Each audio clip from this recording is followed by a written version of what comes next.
The red alarm light spun, painting the cramped control room in pulses of frantic color. Minsu's eyes were fixed on the main screen, where a line was falling. It was the atmospheric pressure reading for Sector 7. The line was not supposed to fall. It was supposed to hold steady, a green promise of a future. Now it was a sickly yellow, dipping lower with every beep of the console. "It's the entire Eastern Scrubber Array," he said, his voice flat. "It's gone offline." His wife, Hyojin, stood next to him, her hands resting on the back of his chair.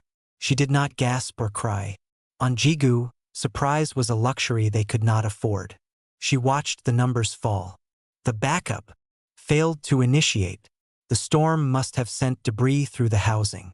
It's a complete physical breach. Outside the thick plexisteel window, the world was a blur of violent orange and brown. Wind screamed against the dome of their outpost, hurling abrasive grit. This was the big dust, the permanent storm season that had begun 3 years ago and never truly ended. It was killing their world, slowly and surely. Jigu, a planet once marked promising for terraformation in the Galactic Commons catalog, was choking to death. Their daughter, Sumin, sat on a worn rug in the corner, drawing with a stylus on a tablet. She was 8. She had never seen a blue sky, only the toxic ochre haze that pressed down on them. In her drawing, 2 suns shone. A small, careful yellow circle she labeled Earth, and a larger, angry red one, scribbled over with black, labeled Home. Minsu's fingers flew over the console, sending commands he knew were useless. The system was failing. The terraforming process had reversed. The engineered microbes in the soil had mutated, now pumping methane and sulfur compounds into the air instead of oxygen. The temperature was swinging wildly. The Galactic Commons engineers called it a cascade collapse. To the 500 souls on Jigu, it was just the end. "Send the request again," Hyojin said softly. Minsu nodded. He opened the galactic channel, the one that connected them to the vast, interconnected network of species and civilizations.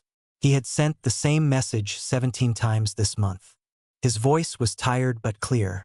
"Jigu Colony to Galactic Commons Relief Authority. This is Outpost Delta. Our atmospheric integrity is at 32% and falling. Critical life support failure is imminent. We require immediate evacuation or emergency atmospheric stabilization support. Repeat, this is a colony-ending event. Please acknowledge." The silence that followed was heavier than the storm outside. The channel was open, a highway to a universe that had gone silent. 2 years ago, the replies had been polite, full of regret and promises to review the situation. A year ago, they became shorter, citing resource allocation protocols. 6 months ago, the messages stopped altogether. The screen flickered. An incoming transmission not from the Relief Authority, but from the Commons Governance Council itself. Minsu felt a cold knot form in his stomach.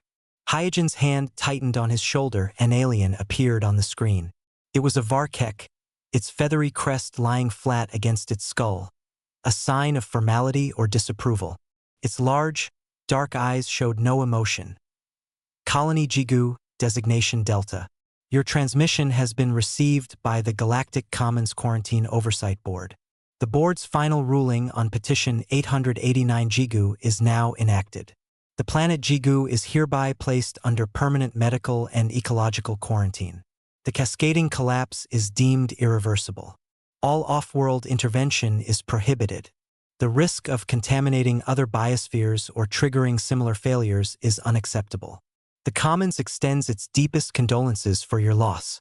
The sacrifice of Jigu will serve as a vital lesson in responsible galactic expansion.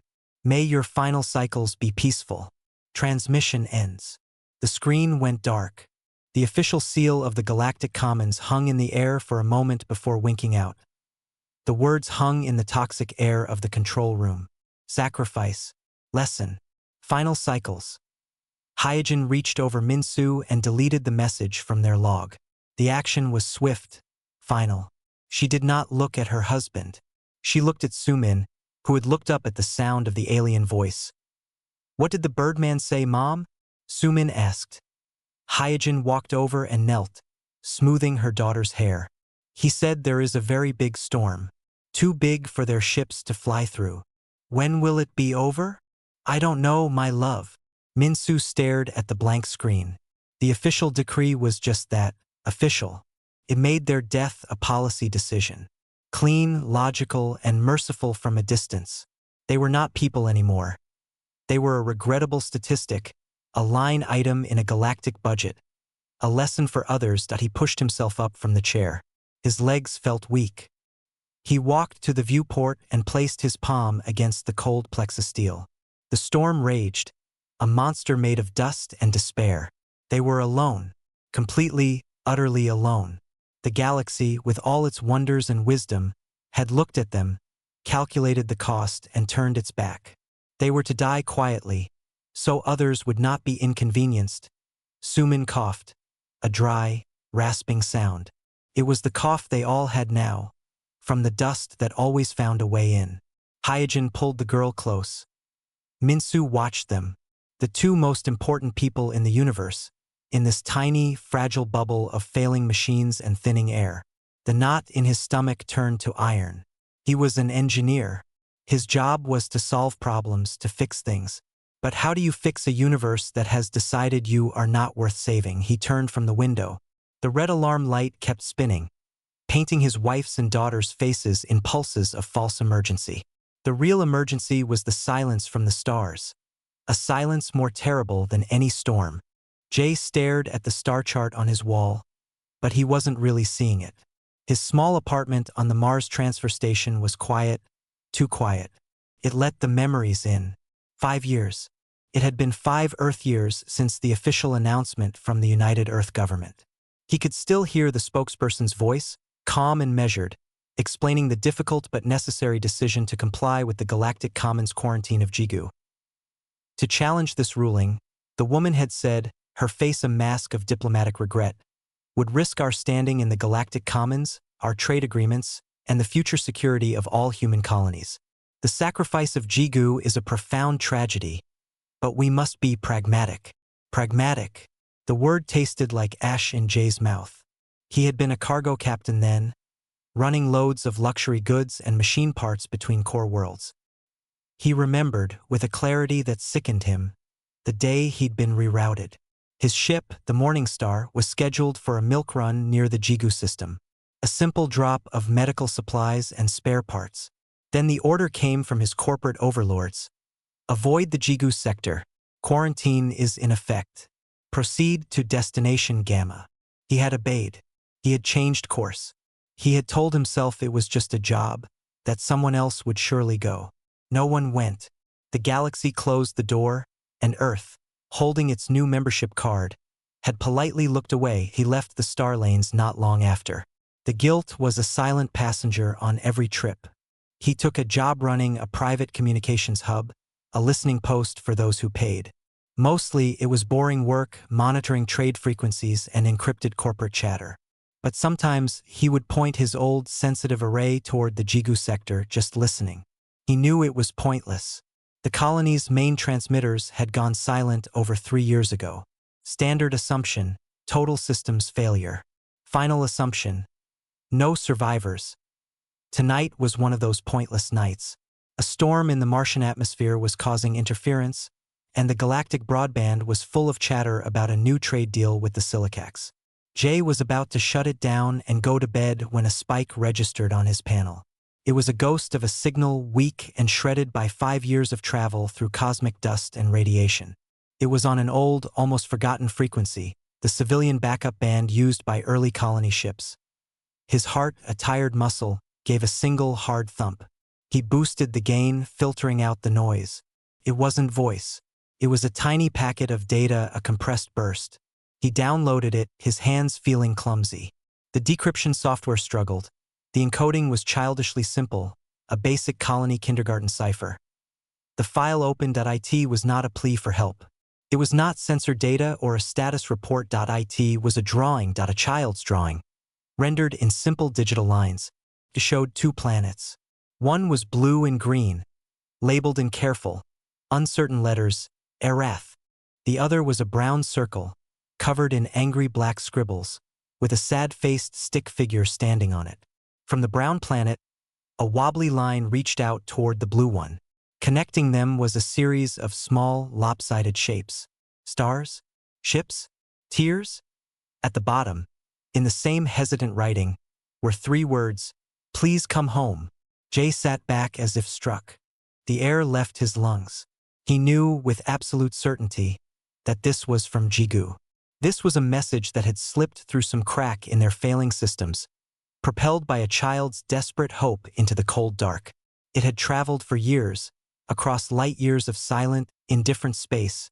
To reach him, he looked at the drawing. The Arath, the sad stick figure. The plea. He saw the faces of the Jigu colonists not as a vague, tragic mass, but as individuals. People who had parents, who had children. People who had put their daughter to bed one night and told her stories of Earth, the green and blue world they had left behind. A little girl named Sumin, perhaps. A little girl who was now a teenager, if she was even alive, drawing a picture to a homeland that had abandoned her. The careful, diplomatic pragmatism of Earth's government shattered in his mind. This was not a political problem. This was not a lesson in galactic responsibility. This was a child, lost and calling for her family. A hot, furious anger, dormant for 5 years, erupted in Jay's chest. It burned away the guilt, leaving only a clear, white-hot purpose. He would not be pragmatic. He would not obey. He connected to the public galactic network. He bypassed every official channel, every news filter. He attached the drawing file. He did not write a long essay. He did not give a speech. He simply wrote a headline in plain text and set it to broadcast on a loop on every open human and near-human frequency he could access. The headline read, "A message from Jigu. They are still there. They are still waiting." Then he hit send. The signal blasted out from his little station, traveled at the speed of light. It reached the lunar comms arrays first, then Earth, then the mining colonies in the belt. It was raw, unfiltered, and undeniable. It was not a government report. It was a child's cry for help. On Earth, in her dorm room, a university student named Yuna was studying astrophysics when the message pinged on her public feed. She opened it. She saw the drawing. She read Jay's 3 lines. She stared at the sad stick figure on the brown planet, and her textbook suddenly seemed like meaningless paper. The official story of a swift, painless end was a lie.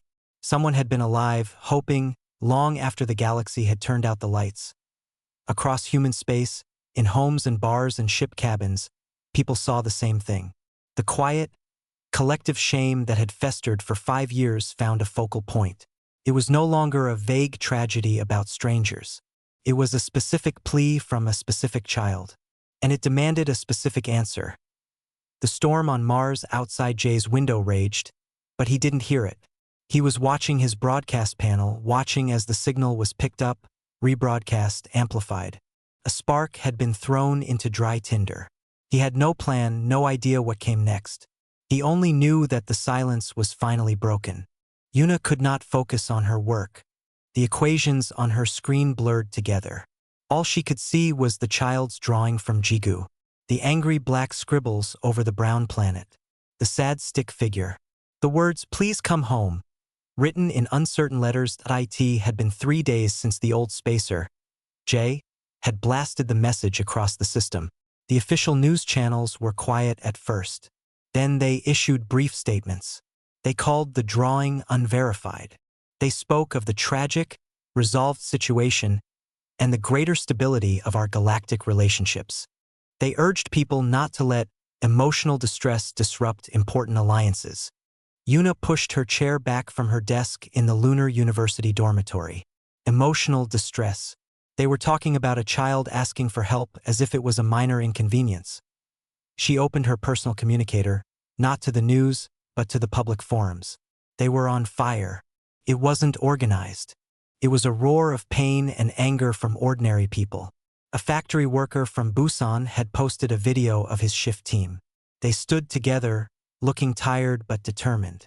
"We voted," their spokesperson said. "We're donating our next overtime pay, not to a charity, to a fund to go there. Who's with us? A farmer on the Martian plains posted a picture of her grain silos. We have surplus. If someone can build a ship that can carry it, it's theirs. For Jigu, a retired engineer in an orbital habitat started sharing old, simple blueprints for atmospheric processors. Forget the fancy commons tech, he wrote. These are tough. They can be built in a garage. They just need hands to build them. Una scrolled through it all, her heart pounding. This was not a government. This was not an army. It was a feeling, becoming a movement, right in front of her eyes. The slogan was everywhere. It wasn't created by a leader. It just appeared in comments and videos and graffiti on station walls. Hashtag We Stand With Jigu. She knew what she had to do. Her astrophysics was useless, but her second-year engineering project wasn't. She pulled up the files for a small, durable carbon scrubber she had designed for a class. It was simple. It was robust. Could be built from common parts. She started modifying the designs not for a grade, but for a toxic, storm-ravaged sky.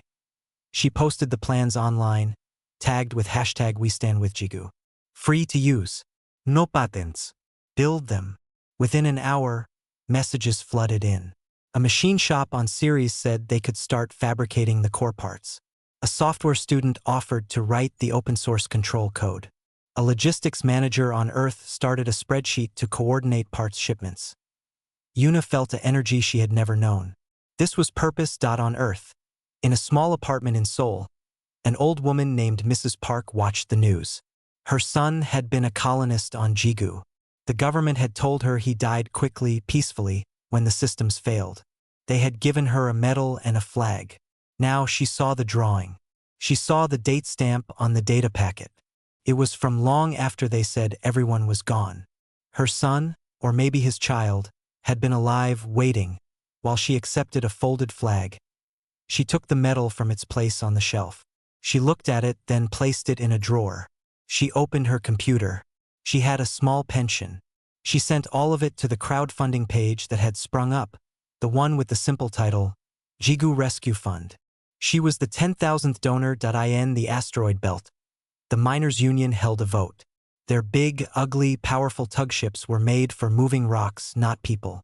But they had thick hulls and massive engines. Their union head, a gruff man named Sang-hoon, spoke to his crew over the comms. The Galactic Commons says it's not worth the fuel. They say those people are already dead. I say we've been told what's not worth it before. Who decides? The vote was unanimous. 3 tug ships were diverted from their commercial routes. They began stripping out their processors to make room for cargo holds. The stories multiplied.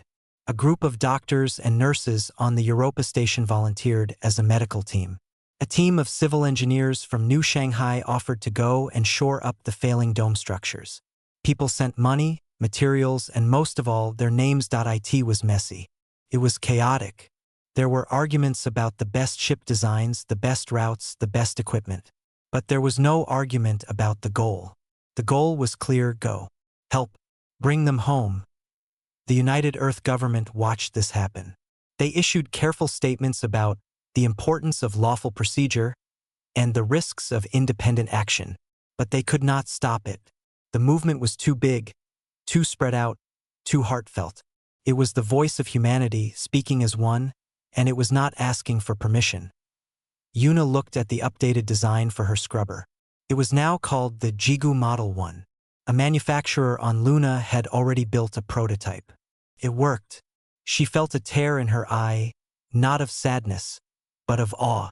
She was just a student, but her small idea was now part of something massive. She typed a message to the old spacer, Jay, whose broadcast had started it all. It was simple. Thank you for breaking the silence. We are building the answer. On his quiet station, Jay read the message. He looked at the feeds showing ships being prepared, supplies being gathered, and thousands of people coordinating. He had sent out a spark. Now, a fire was burning across the stars, warm and bright against the cold dark of the galaxy's indifference. The phrase was everywhere now, not just a tag, but a promise. A solid, human promise. We stand with Jigu. The great chamber of the United Earth government was silent. The curved walls, usually displaying scenes of Earth's beauty or star charts, were now filled with faces. Not the faces of ambassadors or politicians, but the faces of people. They streamed in a silent, powerful cascade. The factory workers from Busan, the Martian farmers, the asteroid miners, the lunar students like Yuna. They showed shipyards where vessels were being retrofitted with frantic purpose.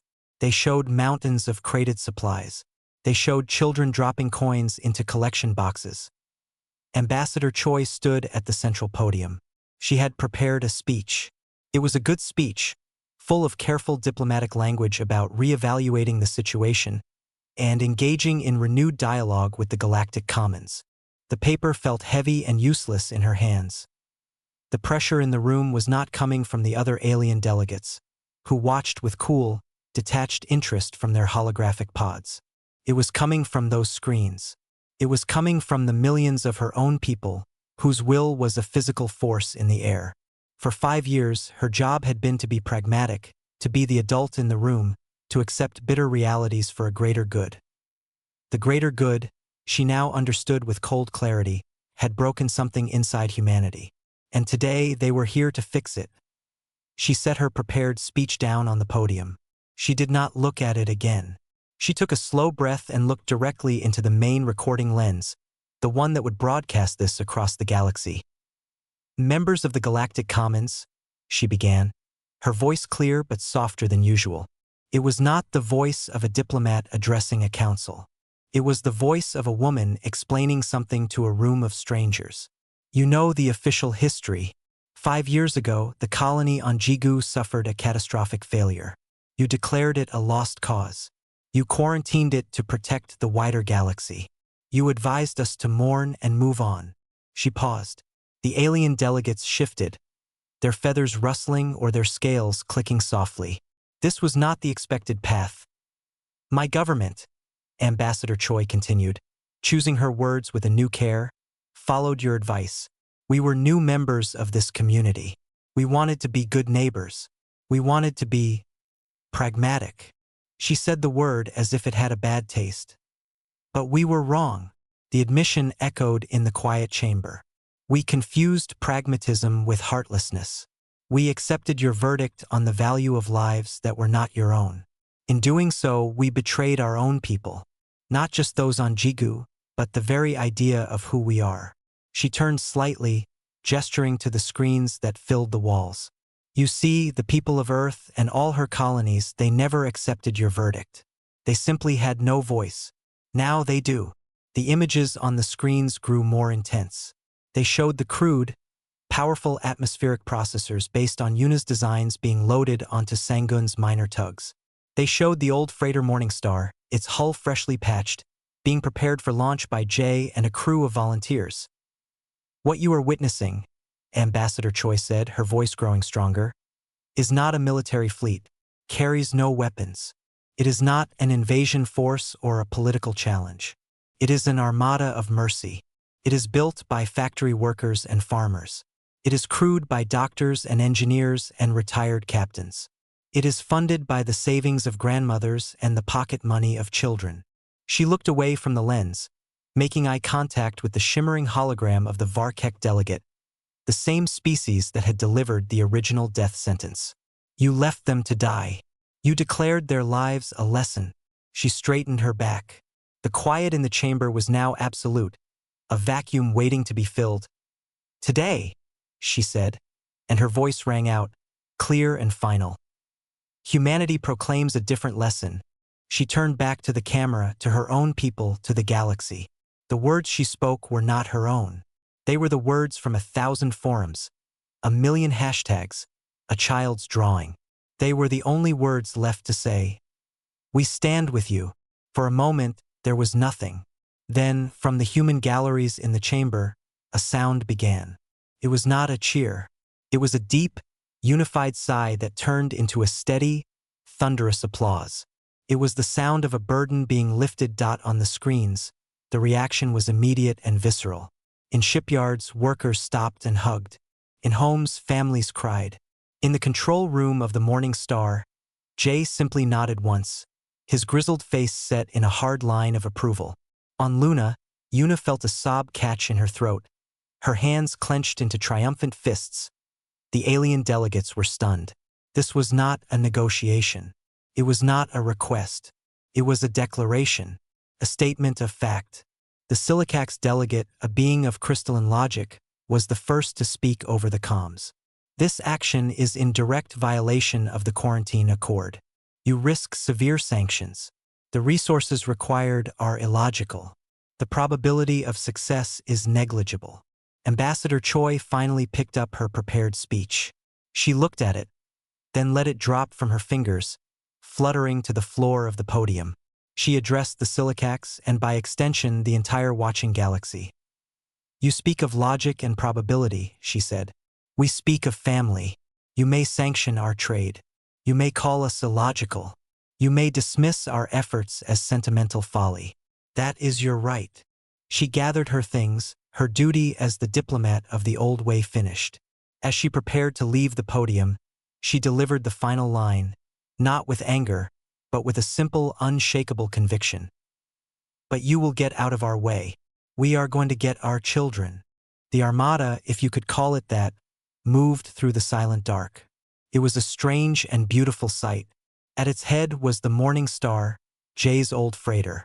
Its hull was patched in places, and its engines hummed with a vibration that spoke of age, but its running lights were bright. Behind it came the 3 asteroid tugs from Sangun's Union. They were blocky, powerful, and ugly, stripped of their or crushers to hold cargo pods of machinery and prefab shelters.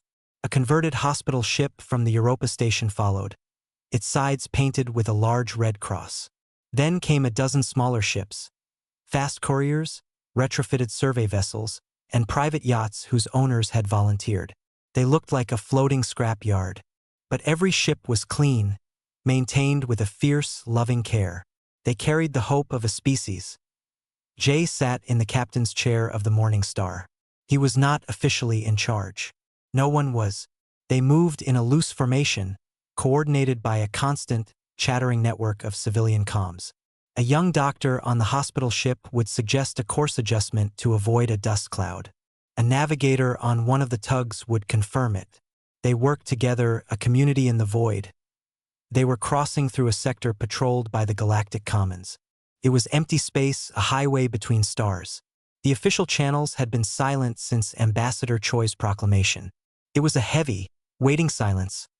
"Contact," said Mayang, a former traffic controller who was now Jay's comms officer.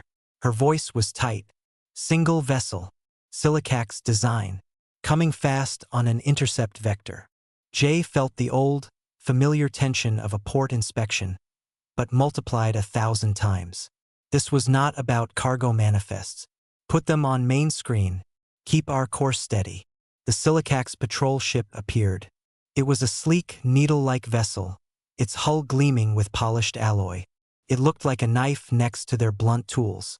It slid into position ahead of them, blocking their path. A sharp, automated signal ordered them to halt. "Opening channel," Mayang said. The face that appeared on the screen was all sharp angles and cool, crystal-like eyes. The Silicax commander did not blink. "Unidentified human convoy, this is Silicax patrol ship clarity of purpose. You are entering a zone under Galactic Commons quarantine. Your trajectory indicates destination.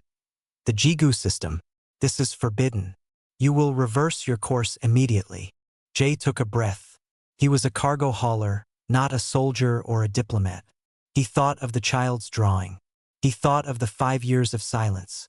He leaned forward. "Silicax vessel, this is the human ship Morning Star. You are correct about our destination. Then you are in violation of galactic law," the commander stated, its voice like grinding ice. "Your actions are irrational. The Jigu colony is a sterile site. Your mission has 0 logical success probability. You will turn back, or we will be forced to detain your vessels." On the other ships, crews listened. Sang-hoon, on his tug, clenched his fists. Yuna, monitoring from a console on the hospital ship, held her breath. This was the moment the galaxy's cold logic would physically stop them. Jay looked at the alien commander. He did not see a monster. He saw a bureaucrat with a weapon. He spoke slowly, plainly, as if explaining something to a confused child. "We are going to Jigu," he said. "Our people are there. Our children are there. We are going to bring them home." "Your people are deceased," the commander replied. "This is confirmed. You are endangering your own lives for sentiment." Jay nodded, as if agreeing with a minor point. "Maybe, but they are our people. And they are our children." He paused, his eyes steady on the screen. "You can try to stop us. Your ship is faster. It has weapons. You can shoot the Morning Star." He let the words hang in the air. The Silicax commander said nothing, waiting for the logical conclusion. "Surrender." Jay gave it to him, but not the one he expected. "But if you do," Jay continued, his voice dropping to a low, almost conversational tone, "you will have to explain to the entire galaxy why you opened fire, why you destroyed an unarmed ship. A ship full of doctors and engineers. A ship that was only going to help a sick child." He gestured behind him, though the Silicax could not see it. "You will have to explain why you murdered parents on their way to a dying child. Is that the lesson of the Galactic Commons? Is that your clarity of purpose?" The silence on the channel was absolute. Jay could see the Silicax commander processing. Its logic was perfect. It could calculate the yield of its weapons, the structural integrity of the Morning Star, the certainty of victory. But it could not calculate the political fallout. Could not calculate the story. The story of the brave, foolish humans and the cruel, logical aliens who gunned them down in cold blood. That story would burn across the galaxy. Seconds ticked by. 10. 20. Finally, the Silicax commander spoke, its voice unchanged. "Your mission is illogical. Your reasoning is flawed. The Commons will not be responsible for the consequences of your folly." Without another word, the sleek patrol ship powered its engines. It turned smoothly, gracefully, and accelerated away from them, back into the starfield. It did not look back on the bridge of the Morning Star. Mayang let out a shuddering breath she didn't know she was holding. Jay slumped back in his chair, his hands trembling slightly. It had been a bluff made of truth. They had passed. A cheer erupted over the open human comms network, a mix of relief and defiant joy. Sangun's laughing voice crackled through. "Nice talking, Captain. Now let's go. The kids are waiting." The Armada of Mercy, unchallenged, continued on its way. They had faced the cold wall of the galaxy's will, and they had walked through it. Ahead, the dull, brown star of the Jigu system waited. The last, longest part of the journey had begun. The first thing that hit them was the noise. As the Morning Star broke through the thick, toxic cloud layer of Jigu, the sound was a constant, deafening roar. It was the scream of the wind tearing at the planet, a sound like the world itself was dying in pain. The second thing was the color. Everything was a sick, swirling mixture of orange and brown and gray. There was no blue, no green, just dust and death. Minsu saw the ships on the scanner long before he heard them. The scanner was an old, glitching piece of equipment, and he assumed it was finally giving out, showing ghosts. He had stopped hoping years ago. Hope was a poison on Jigu. It made the thin air feel even thinner. But the blips didn't fade. They grew stronger. Multiple contacts, descending through the storm. Hyojin stood beside him, her hand on his shoulder. They were in the main dome's control room, now just a shelter for the last 47 survivors. Their daughter, Sumin, now 13 and too thin, slept fitfully in a cot nearby. "What is it?" Hyojin asked, her voice a dry rasp. "They all had that rasp." "I don't know," Minsu whispered. "Maybe a comet breakup. Or the Commons coming to check the grave." His tone was bitter. He felt nothing. He was a machine for survival now, and this data point did not compute. Then a crackle came over their old backup radio. It was a frequency they hadn't used in years. A human voice, broken by static but unmistakably human, broke through the howl of the storm. "Jigu Colony. This is the Morning Star. Coming in, hold on." Minsu and Hyojin froze. They stared at the radio as if it had grown a face. Sumin stirred, her eyes opening. Was that Hyojin couldn't finish. The ships came into view. They were not sleek commons vessels. They were boxy, patched, and beautiful. They were the strangest, most wonderful things Minsu had ever seen. They fought the vicious wind, their landing lights cutting through the gloom like the first stars he'd seen in a decade. They touched down in a rough circle outside the cracked dome, their hulls immediately coated in abrasive dust. For a long minute, nothing happened. The survivors inside the dome just stared, too stunned to move. Then the hatches on the ships opened. People came out, not aliens in environment suits. Humans. In bulky, practical suits, yes, but their movements were human. They didn't walk with the slow, careful grace of explorers. They moved with urgent purpose, waving, pointing, immediately beginning to unload equipment despite the hammering wind. One of them, in a suit with a faded captain's insignia, marched directly towards the dome's main airlock. Minsu, moving on instinct, went to the inner door. The airlock cycled. The stranger entered, removed his helmet. He was an older man with a tired, kind face. He looked at Minsu, at Hyojin, at the skeletal survivors huddled in the dim light, at Sumin who had shuffled over to cling to her mother's leg. Jay's eyes filled with tears that he did not wipe away. "I'm Jay," he said, his voice rough. "Sorry we're late." Hyojin made a small, choked sound. Minsu could not speak. His throat had closed shut. Then more people poured in behind Jay. A young woman, Yuna, her eyes wide with the horror of what she saw but her hands already moving, opening a medical kit. A big man, Sang-hoon, directing others to bring in compact fusion heaters that began to push back the biting cold. Chaos followed, but it was a good chaos.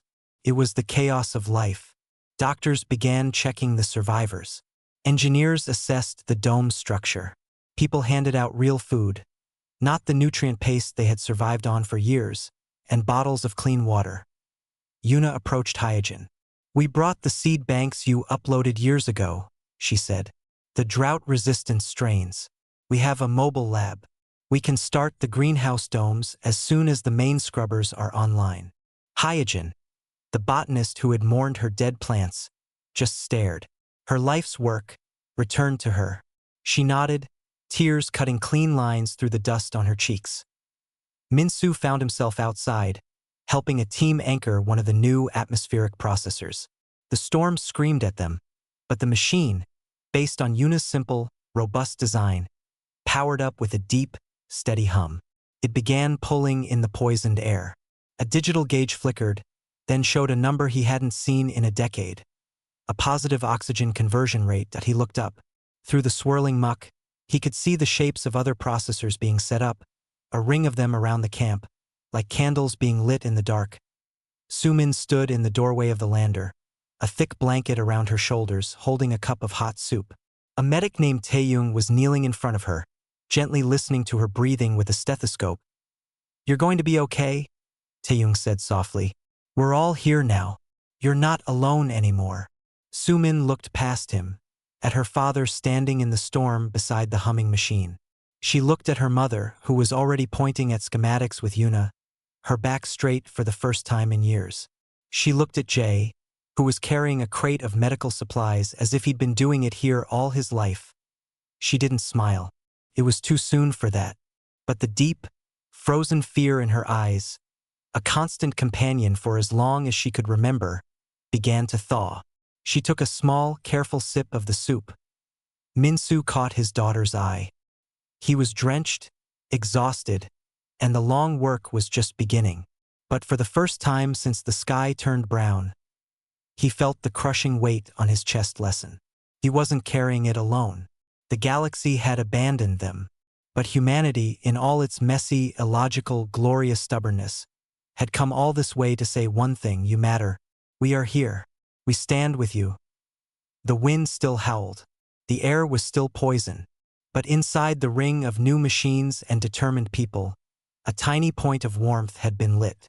It was the warmth of a hand, reaching out across the stars and finally finding another to hold. The stabilization of Jigu took 10 years. It was not a quick fix. It was a long, hard grind of work, carried out under a sky that slowly, reluctantly, shifted from poisonous orange to a hazy, but breathable yellow. The scrubbers hummed day and night. New dome habitats rose from the red dust, built around the old, broken ones like seeds growing from a cracked shell. Minsu and Hyojin no longer just survived. They led. Minsu helped design the permanent atmospheric grid, his knowledge of Jigu's cruel whims invaluable. Hyojin's greenhouse domes, sprouting from the seeds she thought were lost, became the heart of the new colony. Their daughter, Sumin, grew up in a world of constant, purposeful activity. She learned engineering from Yuna and mechanics from Sang-hoon. The memory of the silent, starving years never left her, but it was now layered with the sound of laughter and construction. The story of Jigu did not end at its atmosphere. It rippled out across the stars. The galactic commons had watched, first with disdain, then with uneasy curiosity, and finally with a kind of shocked awe. They had predicted an embarrassing, tragic failure. They had not predicted the stubborn, 10-year success. Humanity did not become heroes for winning a war. They became known for something else: their fierce, illogical loyalty. The phrase, "we stand with you," was no longer just a human slogan. It became a concept discussed in alien forums, a puzzling and fascinating point of cultural study. Years after the first landing, a new crisis emerged light-years away. A massive solar flare, a plasma storm, was predicted to hit the Yull homeworld. The Yull were a gentle, otter-like species, known as artists and philosophers, not engineers. Their planetary shield technology was outdated. They petitioned the Galactic Commons for urgent upgrades. The Commons deliberated. The cost was high. The Yull were not strategically vital. The debate dragged on as the storm front advanced on Jigu, now a thriving town they called New Harbor. The comms alert chimed in the central operations hub. Yuna, no longer a student but the colony's chief of technical systems, read the galactic news feed about the Yull. She saw the slow deliberations. She saw the fear in the Yull's public messages. It was a different type of fear than starvation, but it was fear all the same. The fear of being powerless. The fear of being abandoned. She did not go to Earth for permission.